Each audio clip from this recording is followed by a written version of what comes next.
우리 시간 좌우에 계신 분과 함께 인사 나누는 시간 가지겠습니다. 먼저 반가운 얼굴로 부활하신 우리 주님의 이 날을 기뻐하는 얼굴로 옆에 있는 분에게 반갑습니다 라고 한번 인사하겠습니다. 시작. 예, 고맙습니다. 네, 반갑습니다. 한 번 더 인사하도록 하겠습니다. 옆에 있는 분에게 예수님 부활하셨습니다 라고 한번 인사하겠습니다. 시작.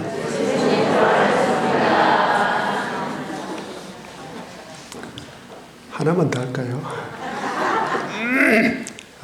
그 말 정말 참말입니까? 이렇게 물어보시는 거예요.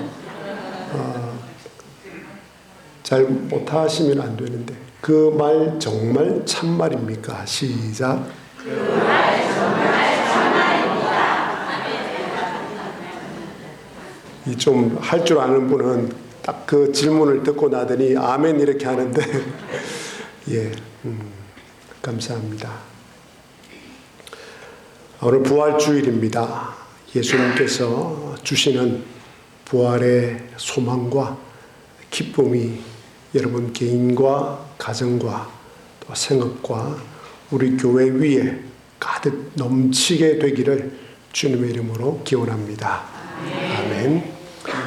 그러면 부활하신 예수님께서 주시는 이 부활의 소망, 부활의 기쁨을 어떻게 누릴 수 있겠습니까? 여러 가지 방법이 있을 터인데 오늘은 성찬을 통하여서 부활의 기쁨을 누리는 시간을 가지도록 하겠습니다. 성찬은 오늘 예배 후에 저희들이 시행을 하겠습니다. 성찬은 예수님께서 우리를 위해 행하신 일, 십자가의 죽으심을 통해서 우리를 구원하신 그 일을 기념하면서 십자가의 희생으로 말미암아 우리가 얻게 된 놀라운 결과와 축복을 즐거워하고 감사하는 일이 성찬입니다. 이 성찬을 제정하신 분은 예수님이십니다. 고린도전서 11장 23절에서 25절 말씀을 제가 읽어드리겠습니다. 곧 주 예수께서 잡히시던 밤에 떡을 가지사 축사하시고 떼어 이르시되 이것은 너희를 위하는 내 몸이니 이것을 행하여 나를 기념하라 하시고 식후에 또한 그와 같이 잔을 가지시고 이르시되 이 잔은 내 피로 세운 새 언약이니 이것을 행하여 마실 때마다 나를 기념하라 하셨으니. 자, 그러면 문제가 하나 남아 있습니다. 예수님의 이 성찬을 어떤 방식으로 기념할 것인가 하는 것입니다. 제가 목회를 하면서 많은 교회들을 다녀보았는데 놀라운 사실이 하나 있었습니다. 그것은 거의 대부분의 성도님들이 성찬에 참여를 하면서 주님의 죽으심을 기념하면서 어떻게 기념해야 할지를 모르고 그냥 성찬에 참여한다는 사실입니다.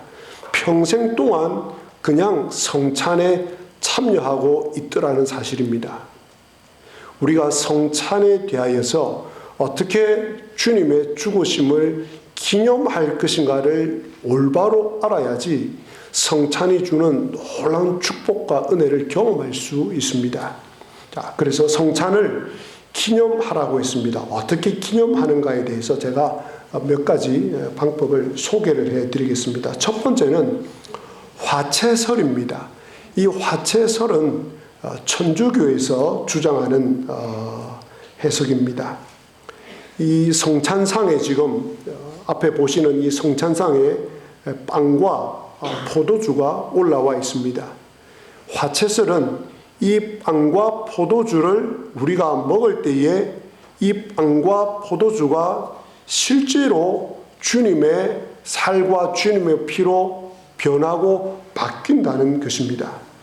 여러분은 이 이야기를 들으시면 이상하게 생각하실지 모르겠지만 성경적으로 충분히 근거가 있는 해석입니다.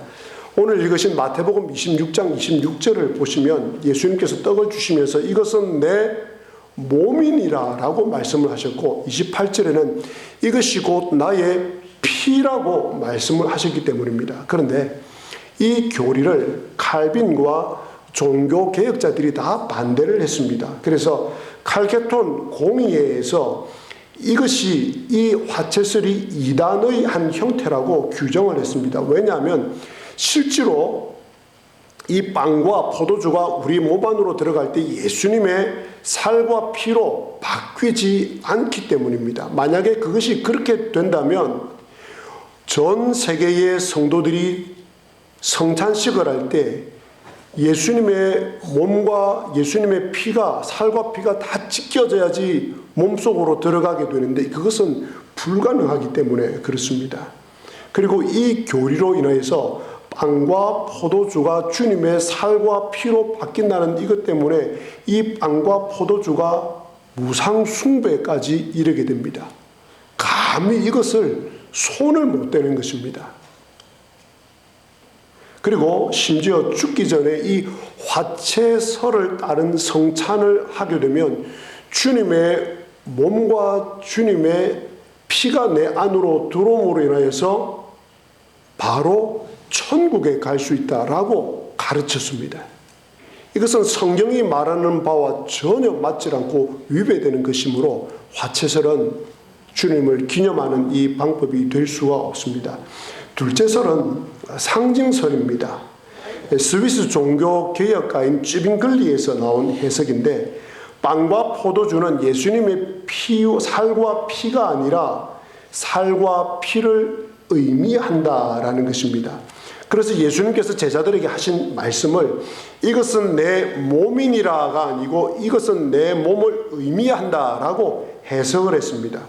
그래서 이 상징설은 성도들이 빵과 포도주를 먹으면서 성찬을 할 때 예수님의 죽으심을 회상합니다. 그러다 보니 성찬을 거행할 때 무엇이 중요한 것이 되냐면 회상이 중요하게 됩니다. 회상의 감정이 성찬의 중요한 역할이 되어버렸습니다. 그래서 마냥 슬퍼하기만 합니다. 물론 회상을 주는 것을 통해서 얻는 유익이 있습니다만은 그러나 주님의 살과 주님의 몸과 피를 통해서 얻게 되는 실제적인 유익은 얻지를 못합니다. 왜냐하면 주님께서 성찬을 베푸시면서 이것은 내 몸을 의미하느니라, 이것은 내 피를 의미하느니라 라고 말씀하지 않고 상징한다고 말씀하지 않고 이것은 내 몸이다라고 말씀하셨고 내 피라고 말씀을 하셨기 때문에 그렇습니다. 안타까운 것은 대부분의 성도님들께서 지금까지 이 상징설을 따라서 성찬을 기념하고 주님의 몸과 피를 기념하면서 성찬식을 거행했다는 것입니다. 이 상징설은 캘빈과 루터에 의해서 이 상징설이 잘못되었음을 이미 밝혀졌습니다. 세 번째로 해석이 영적 임재설입니다. 이것이 개혁주의의 해석이며 그리고 저희 교회가 속해 있는 고신교단이 표방하는 해석입니다. 성찬식을 할 때에 이 빵과 포도주는 상징도 아니고 그리고 실제로 이것을 먹고 마실 때 우리 몸 안에 들어가는 순간 예수님의 살과 피로 바뀌지 않습니다. 하지만 이제부터 중요합니다. 이 빵과 포도주를 일컬어서 주님께서 내 몸이요 내 피라고 하셨기 때문에 이것을 먹고 마실 때 실질적으로 이 순간 우리 주님과 영적으로 연합을 하게 되고 영적인 하나됨이 일어납니다.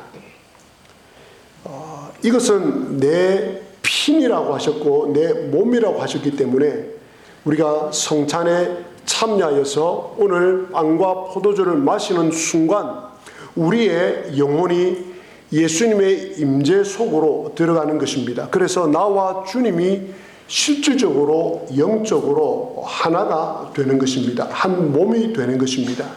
빵과 포도주를 받을 때 예수님께서 주시는 영혼의 양식을 믿음으로 받아 먹게 됩니다.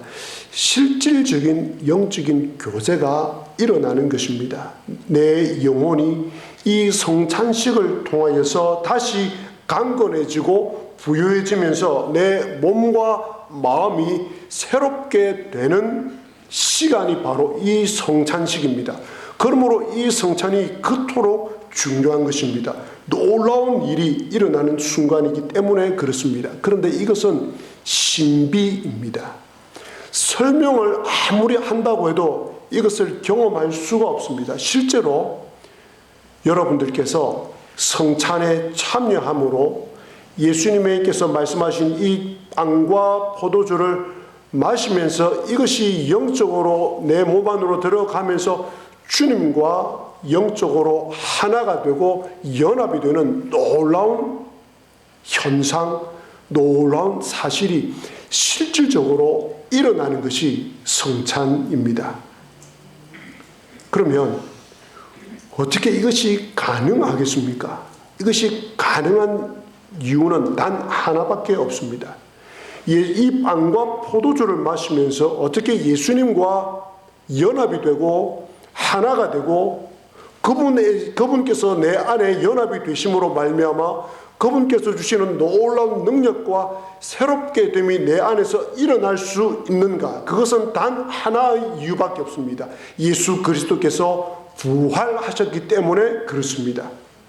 예수님께서 부활하시지 않았다면 이 빵과 포도주를 먹는 일은 아무런 의미가 없습니다. 주님께서 부활하셨기에 오늘 이 자리에 함께 계시며 빵과 포도주를 우리가 먹을 때 주님과 놀라운 연합 속으로 주님과 하나됨 안으로 들어갈 수 있습니다. 사랑하는 교우 여러분, 오늘 성찬을 통하여서 여러분들께서는 빵과 포도주를 먹고 마실 때 주님과 연합되는 놀라운 일이 일어날 것입니다. 영적으로 주님과 다시 하나가 될 것입니다. 이미 여러분들은 주님과 연합되었고 하나 되었음이 분명합니다. 하지만 이 성찬을 통해서 더욱더 우리의 몸과 마음과 영혼이 다시 소성하게 될 것입니다. 주님께서 가지신 그 부활의 능력이 이 성찬을 통해서 여러분 안에 흘러 들어가서 역사하게 될 것입니다. 바로 없기는 오늘 성찬을 통해서 회복과 기쁨과 축제의 시간을 가지시기 바랍니다.